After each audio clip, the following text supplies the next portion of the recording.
For my part in this allegory, I'm not going to make the same mistakes my father made. Howard vanished from my mother's life before I was even in it, so when he sent me a letter a few days after Mum's funeral, it was the first I'd ever heard from him. Pity he was dead.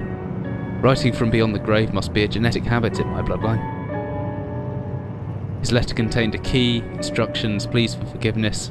I figured the dead don't have much use for absolution, so I turned to his prophetic passing, which he inexplicably expected to come any day. Clearly averse to explanations, my father preferred to leave directions to a bank on Mayfair I'd never even heard of. In that bank was a safety deposit box in his name, and myself as executor. Of course, I went, as he knew I would. I discovered that despite the evidence, he'd been legally declared dead almost 30 years ago, and so the old book and collection of notes I found had, in the eyes of the law, been mine all this time. My father's instructions were to burn the documents, raise no further questions. But that was his error. No man's immune to the shameful trappings of curiosity, and my humanity got the better of me. The university I taught at was world renowned for two things: physics and linguistics. I represented the first, and the man who stood for the second was stumped by my recent acquisition.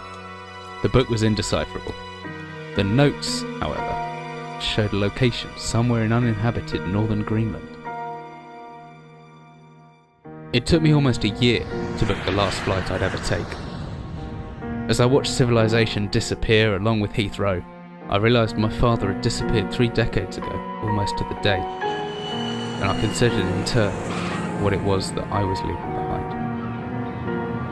We landed on a strip of ice a few feet wide, and within minutes I was pulling away on a chartered boat, beginning the 12-hour journey that would lead me into my past.